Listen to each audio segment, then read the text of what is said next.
Hello everyone and welcome to episode 23 of 6 out of 7 podcast. I'm Liam. I'm Jake. Calum's not here.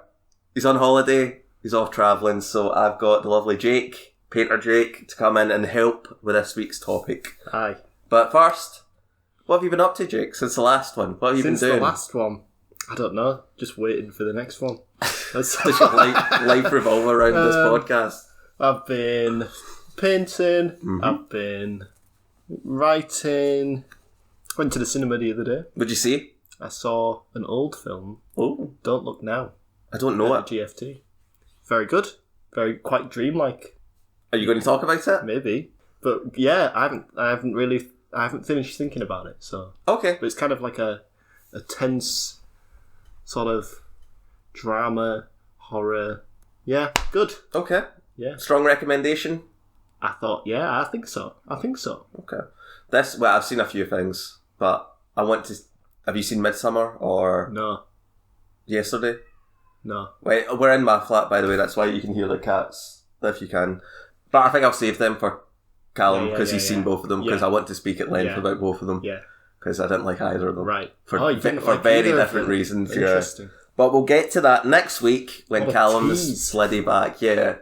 Makes you want to come back Yeah. and hear my thoughts on yesterday. Yeah. So, episode 23. This is going to be I don't really know how to... I might call it Dreams, because maybe if people search Fleetwood Mac Dreams, this will come up. Yeah. Some passing train. Some run over. Yeah. Clicks. You never know. You just never know.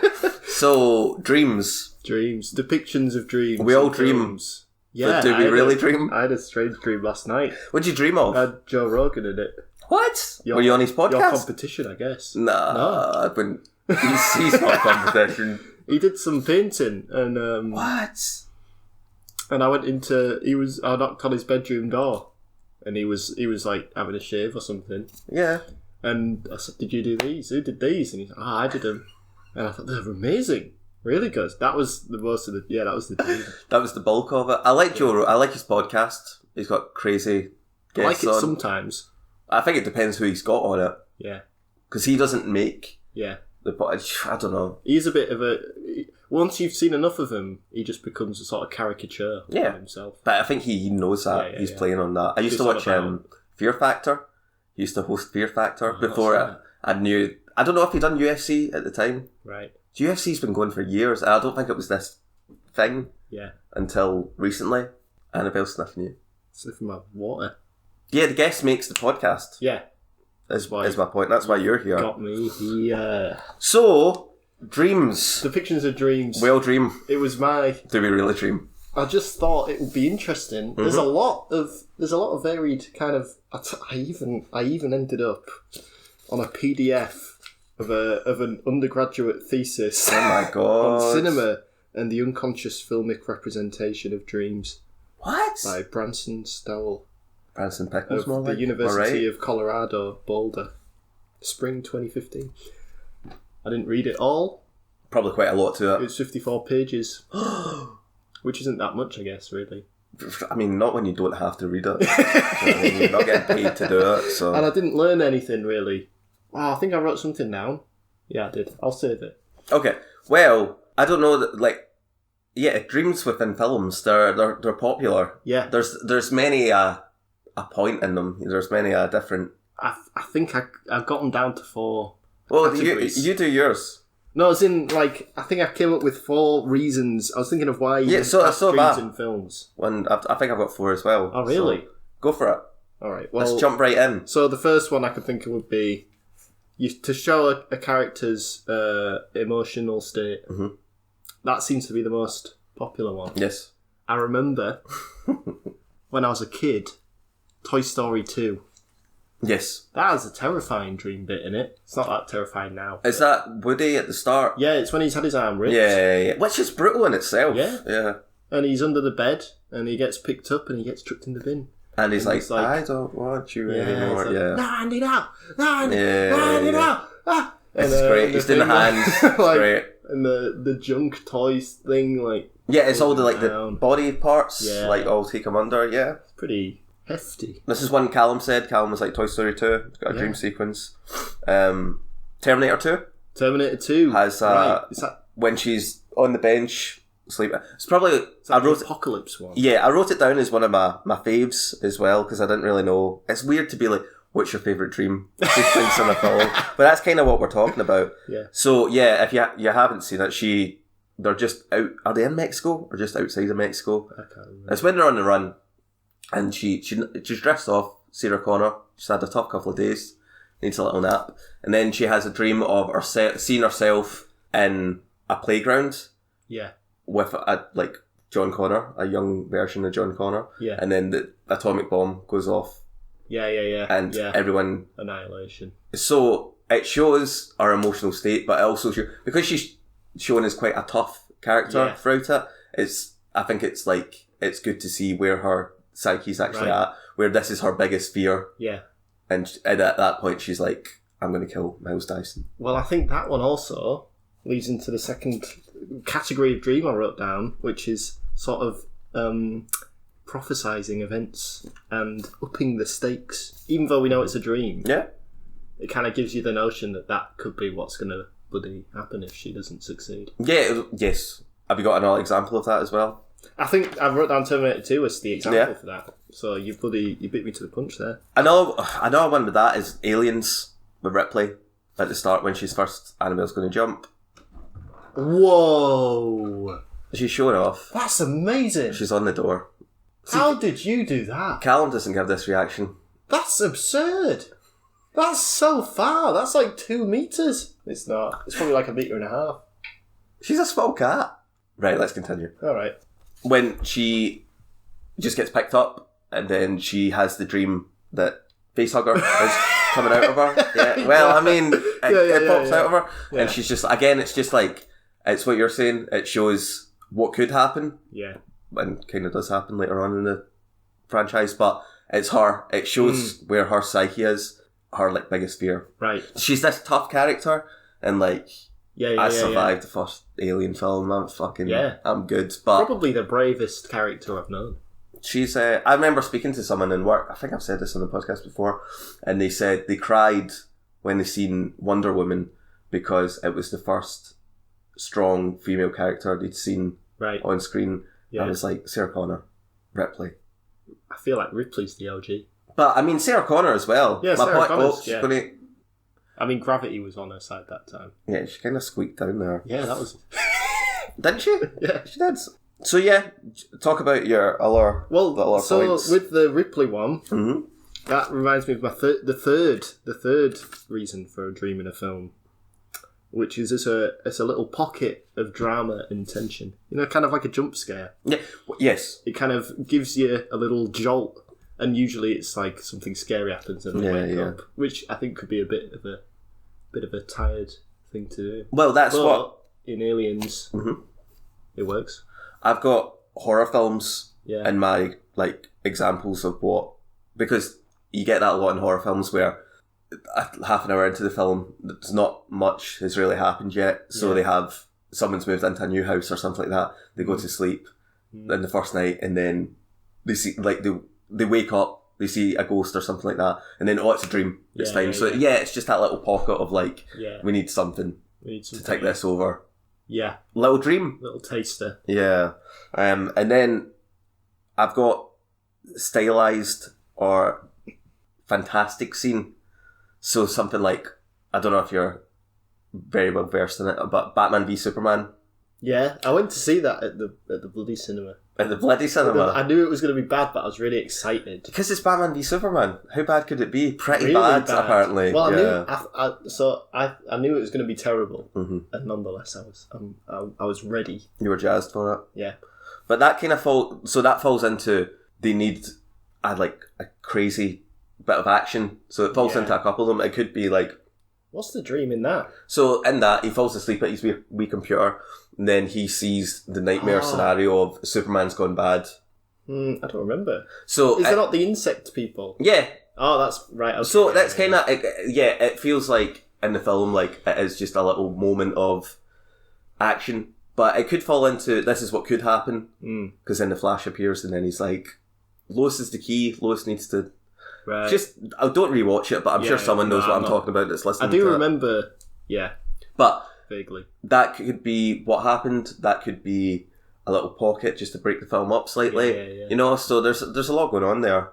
Or it's just a crazy scene like The Big Lebowski, the dream in that. Yeah. You know, that's like, again, it's all about what's going on in the film. Yeah. But also it just breaks up the film nicely. Yeah. It's just a nice little funny scene.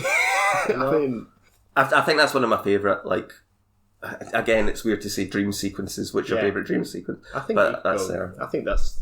Oh, just say it, man. It's up there. It's up there. I'm going to say it. I bloody said it.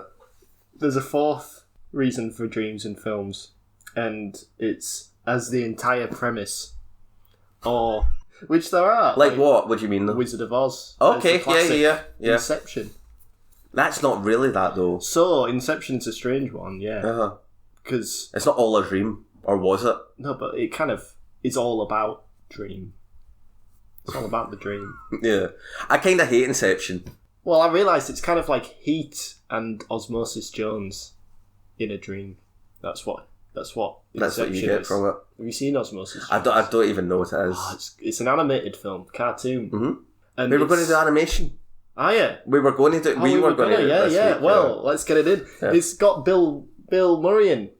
So he's like a live action bit, and then it goes inside his body, and it's all cartoon, and it's like the police, which are the antibodies, and and like they're trying to, and he ends up getting this virus, and it's like, and they're going all through his body. It's like a big city. It's like a big world, and it's like Inside Out, or is it like Inside Out, but made a long time before. Right. And it's more about the whole body rather than just the brain. Why? Oh yeah, and Inception. Why are you bringing that up? Why? Inception does that, where it's got security forces in the psyche and things like that, where the dream is a place. That's what Inception is. Dreamer's place. Yeah, it's just I've seen it once. Didn't see it in the cinema or anything like that. I just seen it after all the hype, blah blah blah. But I just remember it's just a lot of people like. It's like an action film. Yeah. Well, yeah, as well. But I remember there's a bit in the snow. Yeah. And they're all shooting at each other. Yeah. Like, what is happening? The bit with Ellen Page when, like, the city goes on top of itself. Yeah. Really cool. Maybe I should go back and watch it. I quite enjoy it. How many times have you seen it? A couple of times. Maybe 3. Don't know. 2. But it doesn't really take advantage of the weird side of dreams beyond just sort of superficial reality things where gravity's going weird, which doesn't really happen in dreams, I find. No. Dreams are crazy, man. I had a dream the other night, right, where I can't remember what was happening, but I dreamt this guy was pushing against me in the dream. Like, you know that way where someone walks into you and they barge into you on purpose? Yeah. He was doing that to me in the dream. And I was like, I woke up and Wednesday, my cat was lying on top of me. Oh. And I was like, it's the same feeling. Yeah. So how does that work? Yeah. I had a SpongeBob moment where I won't get the reference. I heard my alarm going in my dream. Well, I just started hearing a noise and then I woke up and it was my alarm. Yeah. But for a few seconds, that happens to SpongeBob a lot. And where he's having a dream and then someone will just start talking to him and they'll go wah, like with their mouth. But that's these right, okay. Alarm. Very cool. Yeah, it's fog on. They're crazy. I don't know how it, and also like things you've been thinking about come into it. Yeah. Dreams are crazy. I love them. They're amazing. It occurred to me even that bloody quote time from this thesis. In films, dreams are denoted through altered colours, sounds, and so on. But dreams for us are not readily obvious as being dreams. So actually, that's not a quote. I think that's just something I wrote in You're quoting yourself to what I read. So what? Sorry,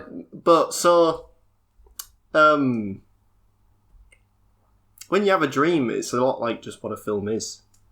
Like, you're not aware that you're having a dream most of the time. You're just experiencing a story. Yeah. And so, I wouldn't say it's a story.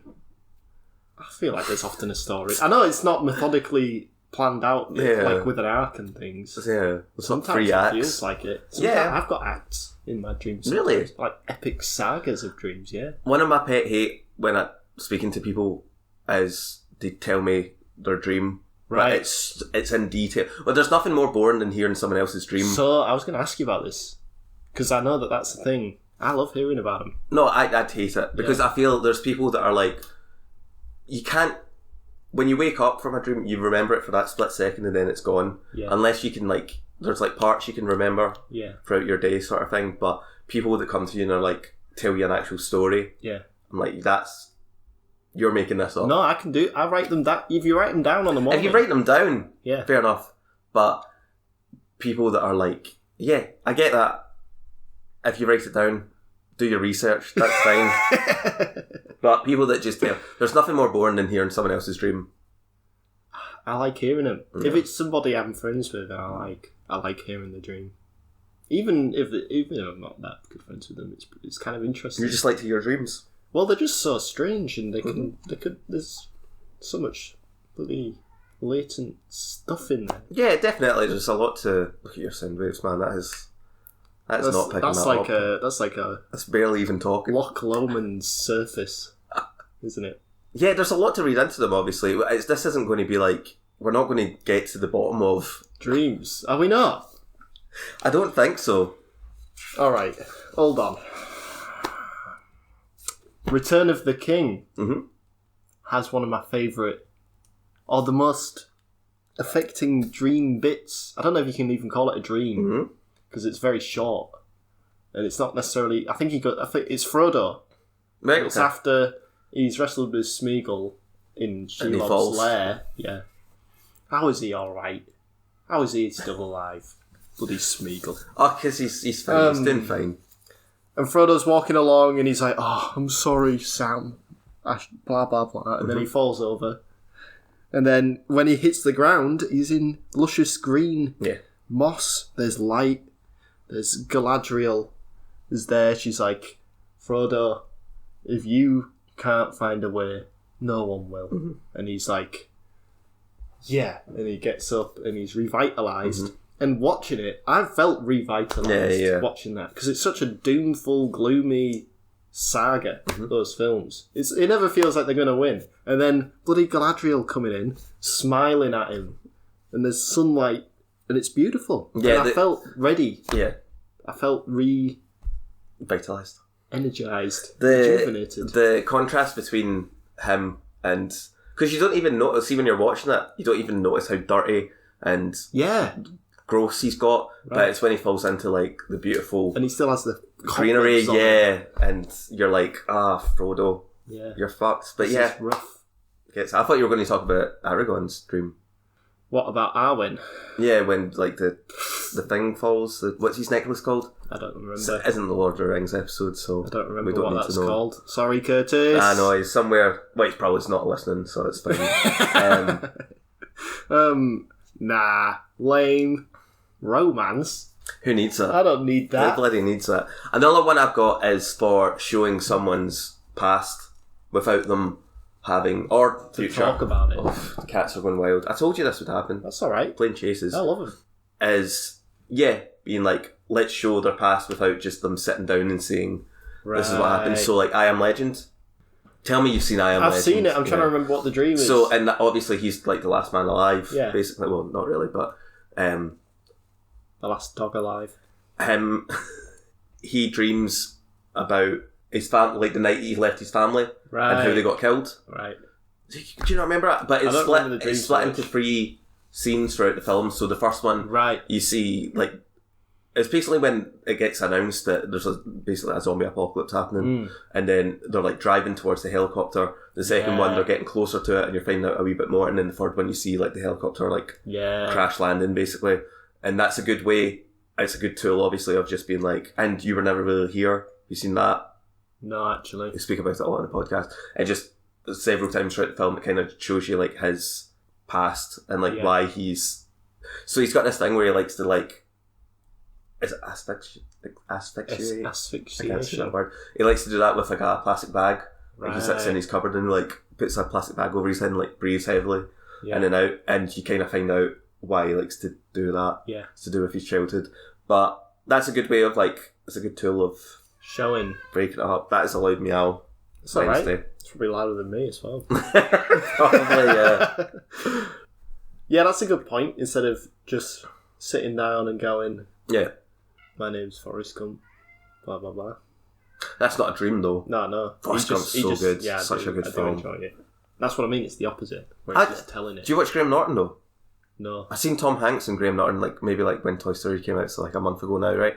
And he was a bit of a prick. Really? Yeah, like you would... No. Yeah. You would think he's like nicest guy in Hollywood, but Easy. he told this story where he was at a festival and he asked for a beer, yeah, and they were like, "Oh, we need ID," and he was like, "Oh, I'm 60, and also I'm Tom Hanks." Yeah, and the point was they were like, "We just need ID for literally anyone who's ordering alcohol," which is kind of understandable, sort of, but not. But he was making out like, I am Tom Hanks, though. Like, do you know what I mean? Yeah, just yeah, a bit uppity. Yeah, but...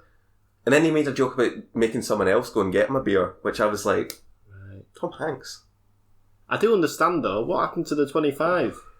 That's America, isn't it? No, that's here. No, but it's that the story was in America, right, so okay, it might have been Coachella. You need ID for just booze? When you look like you have been in a sarcophagus for a while. And I kind of get what he means. He is Tom Hanks. And he looks old. He's clearly not. He said he had a big grey beard, not beer. Yeah. That was the point, he wanted a beer. I get that it's just their policy, but it's a stupid policy. Yeah.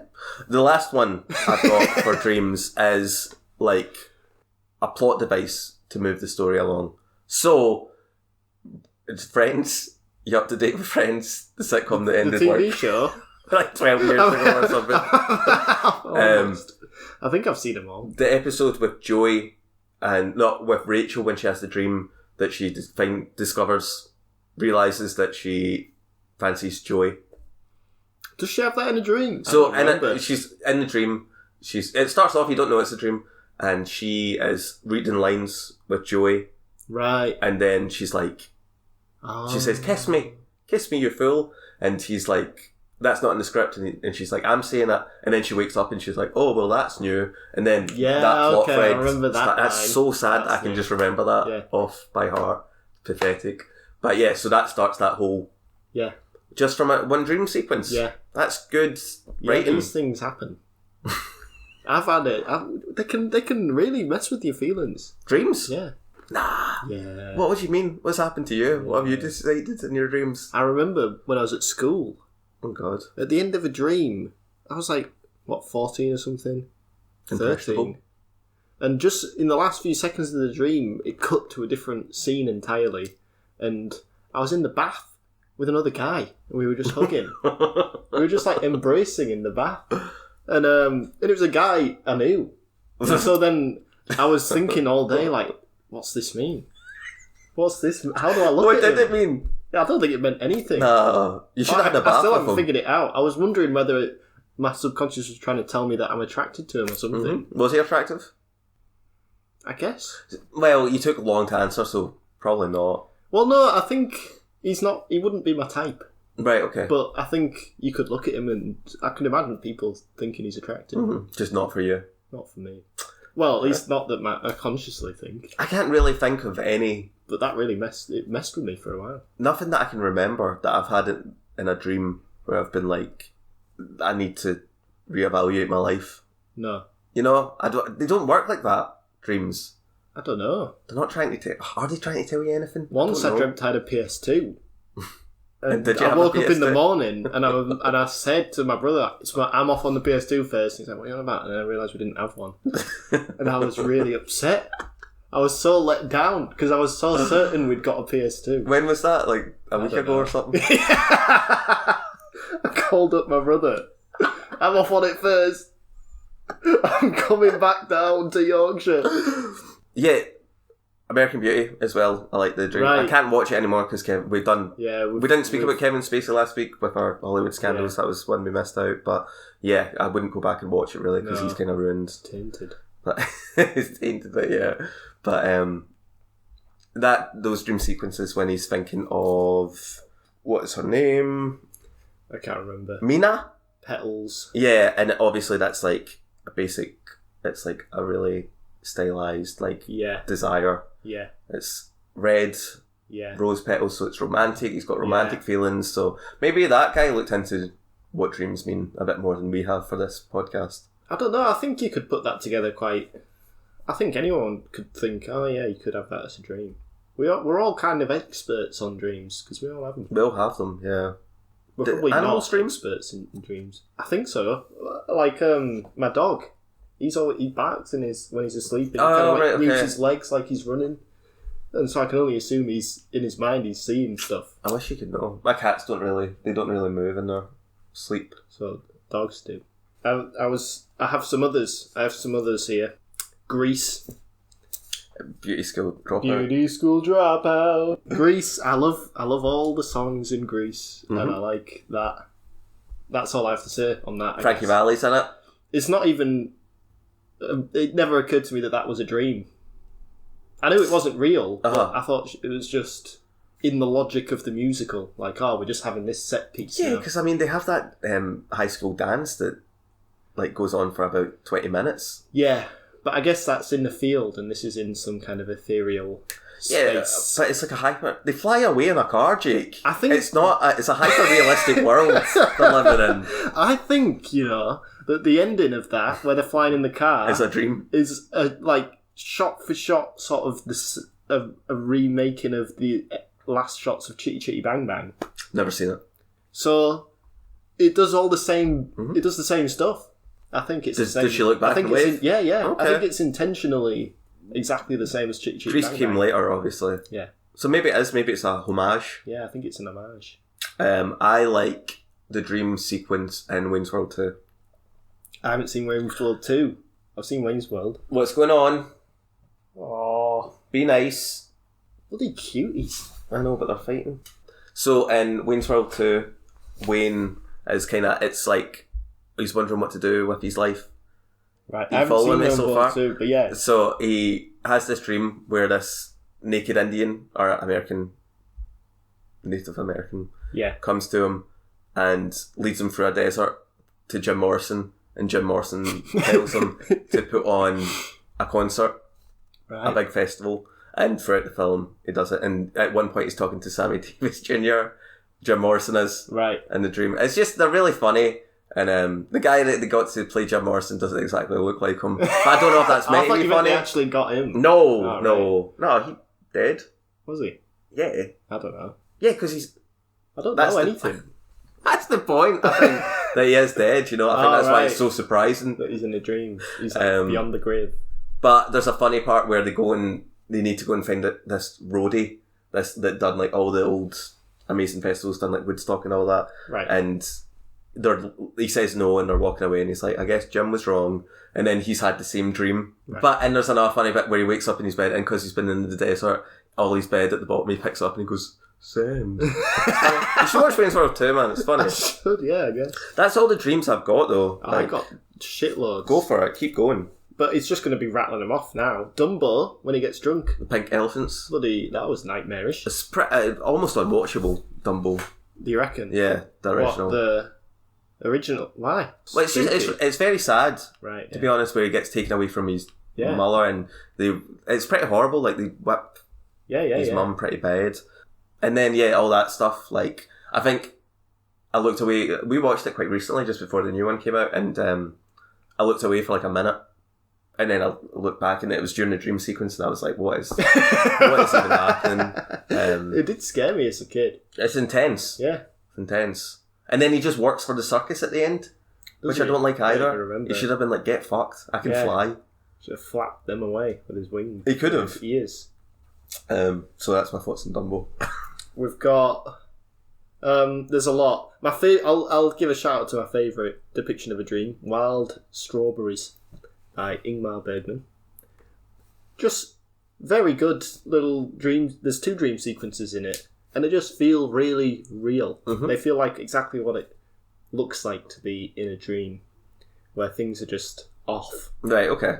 There's a bit in the first one where there's suddenly this kind of like dark figure in the street, and he turns him round, and the guy's face is just really strange, like it's bloated with water or something. And it just is really spooky, but not in a super scary way. Just like that's not right. What's that about? Mm-hmm. Really love it. Great film. So what are you laughing at? Just funny. I'd neve seen it. So Wild Strawberries. I think it's all on YouTube, you know. You and your that's where you watch all your films. YouTube. I've just been watching trailers this whole time thinking that's the whole film. And yeah, there's others like American Werewolf in London. There's a dream in that. Have you seen that? I've seen it a long time ago. I quite like that film. Love it. I don't know. I like the pub a lot. I think it reminds me of home. But is it just full of like just scary people? And they're just talking over each other. Mm-hmm. You made me miss. Yeah, the darts obviously. I'll never miss. Blade Runner. That's a plot point one. It's a unicorn. Yeah, it's just a few seconds running. Yeah, so he was a replicant. I prefer that he isn't. I'm just going to believe that. There's a few. So Brazil. That's got. Have you seen Brazil? Brazil. Never seen it. Don't get the reference. It's just the song. Great. Terry Gilliam directed it from Monty Python. It's got Bilbo Baggins in. Oh shit. And another guy who's in Pirates of the Caribbean. I can't remember his name. Anyway, that's got dreams throughout it where he's dreaming. The main character, who is just sort of quite a sort of shyish, lame office worker. He has dreams of being this hero who's trying to save this woman who keeps being taken deeper and deeper into this sort of nightmarish labyrinth. And he's this shining knight, which he absolutely isn't in real life. Right, okay. Do you recommend it? Yeah, it's long, but it's good. It's funny. Strange. It's got Robert De Niro in. Okay. He's got a moustache. Oh my god. Looks great. Is he a young man in it? No, he's kind of middle age. Maybe 30s, 40s. Don't know. Damn. I think that's probably most of them. You've got things like Ivan's Childhood as well. That's got a good dream in it. But have we realised anything? We've just listed. We've I don't even know if I'd say I like them, but they're a big part of film, so it's good to have a favourite one. I was just reading a note, but I don't think it was important. Yeah, it's not. It's something you can't help but have an opinion on because it's such a big part. It's like saying, I don't like what's your favourite camera shot, because it's like it's a part of it, you know? Yeah. Part of films, part of TV shows. And then you get of your club, I guess, people who say, don't tell them it's bad manners to talk about your dreams. It's not bad manners. Is that some people say that because if you're telling someone, the person you're talking to wasn't even there, so why are you telling them? I just find it boring. But I mean, that's the whole point of chatting about stuff, isn't it? No one's there to know except you. Yeah, I get that, telling a story and stuff like that. Like, but I just think people that tell 5 minutes worth of dreams, I'm like, you can't remember that unless you write it down. But why are you writing down your dream? You're not Jason Bourne. I've got some crazy ones. Danny DeVito's in it. Save it. And zombies. Save it for a rainy day. Yeah, right. But what have you got next, Jake? What's coming up for you in my life? Your videos. You doing a video for videos. Or paintings or painting. Well, I'm always painting. Don't know what I'm going to be painting. Videos. I'm trying to write more of this Hercules short film. It's hard. It's hard to write things. Maybe I should have a dream in that. Maybe that would help. Put a little dream sequence in. People write songs and stuff in dreams, or get ideas from dreams. Yeah, that must be a thing. No, but I mean, maybe Hercules should have a dream. Yeah, a dream sequence. Yeah. Break it up. Yeah, break it up. Yeah. Break it down. But the thing with that is budget. It would need to be quite a low budget dream. Yeah, all of my stuff's low budget. Oh, what's going on? So that was like a chilled one. I don't know what else to really say. It was. I don't even know if it was interesting, but I enjoyed it. As long as you enjoyed it, I think the guests will always get like. He's not interested. Not even looking. The guest episodes will always get some viewership. So maybe. What have you got going on? Just more of this. Yeah. More podcasting. I'm going to Crawley next week. Crawley? For work. Yep. What's Crawley? It's a place in England. I think it's reasonably close to London. Creepy. Yeah, Crawley. Oh, is this for the thing? Was there like an award thing? That's on Friday. Oh, right. But yeah, so I'm reasonably looking forward to that. Don't want to leave the wife and the cats, but needs must, I'm afraid. That's a weird thing to end on. But yeah, next week, well, I don't know what the topic will be, but it'll be me and Calum. So it'll be back to good old me and Calum. Yeah. But yeah, thank you very much for coming, Jake. I feel bad. I've made you cycle all the way over here for. It was a pleasant cycle. I got work. Yeah. As per. Loser. Yeah, well, have a productive day then. I'll try. Do something. I need to get some food in. Do some writing though as well. Yeah, I will. For you. Okay. I'll message you. I'll make sure you are. Okay. But yeah, thank you if you have listened all the way through. It's been a laid back episode, so what's your favourite dream sequence? Yeah, favourite dream sequence. Let us know. Comment below. There's some... That was nice. You'll be back on. You'll be back on at some point. So yeah, thank you very much, and we will see you next week. So long.